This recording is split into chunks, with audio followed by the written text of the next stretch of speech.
शिवालय प्राथमिक माध्यमिक आश्रमशाळा आणि ओम वैष्णवी कनिष्ठ महाविद्यालय तळे हिप्परगा येथे कॉपीमुक्त अभियान सप्ताह आणि अभ्यासक्रमावर परिसंवाद कार्यक्रमाचं आयोजन करण्यात आलं होतं. कार्यक्रमाच्या अध्यक्षस्थानी प्राचार्य कांचन वागचौरे होत्या. व्याख्याते पाथरकर सर, इतिहास अभ्यासक प्राध्यापक स्वामीनाथ कलशेट्टी, प्राध्यापक, शिक्षक, विद्यार्थी वर्ग उपस्थित होता. कार्यक्रमाची सुरुवात सरस्वतीच्या पूजनानं उपस्थित मान्यवरांच्या हस्ते झाली. यानंतर इयत्ता 10वी आणि 12वी विद्यार्थ्यांकडून बोर्डाच्या परीक्षेसाठी महाराष्ट्र शासनाच्या आदेशानुसार कॉपीमुक्त अभियानाची प्रतिज्ञा घेण्यात आली.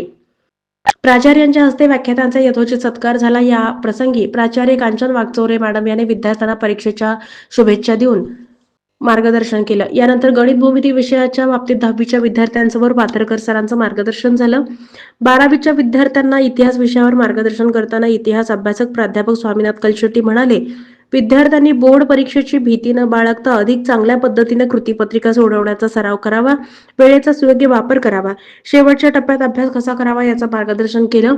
याचबरोबर विद्यार्थ्यांनी ताण न घेता वर्षभर आपण केलेल्या अभ्यासावर विश्वास ठेवून बोर्डाची कृतीपत्रिका अधिक चांगल्या पद्धतीने सोडवावी, कारण राज्य मंडळाच्या पाठ्यपुस्तकावर आधारितच बोर्डाच्या कृतीपत्रिकेमध्ये प्रश्न विचारतात. याकडे अधिकाधिक लक्ष देणं गरजेचं आहे. विविध विषयाच्या अभ्यासासाठी ठराविक वेळेचं नियोजन करा. अवघड वाटणारे विषय आणि प्रश्न संबंधित विषय शिक्षकाकडून पुन्हा समजून घ्या. सराव प्रश्नपत्रिका वेळ लावून अधिक चांगल्या पद्धतीने सोडवा. आपण बोर्डाच्या परीक्षेत निश्चितच चांगली उत्तरे लिहिणार आहात याबद्दल शंका नाही. स्वतःवर विश्वास ठेवा आणि प्रचंड आत्मविश्वासानं बोर्डाच्या परीक्षेला सामोरे जा. यश तुमचंच आहे आणि ते तुम्हालाच मिळणार, असंही त्यांनी सांगितलं. इयत्ता 12वी इतिहासातील प्रत्येक प्रकरण कृतीपत्रिकानुसार अभ्यास करायला हवं. अभ्यास लक्षात राहण्यासाठी वेगवेगळी तंत्र, सूत्र कशी आत्मसात करावी याचं मार्गदर्शन केलं. नंतर विद्यार्थ्याकडून विचारण्यात आलेल्या प्रश्नाला समर्पक उत्तर देऊन त्यांनी समाधानही केलं. यानंतर आभार प्रदर्शनानं कार्यक्रमाची सांगता झाली.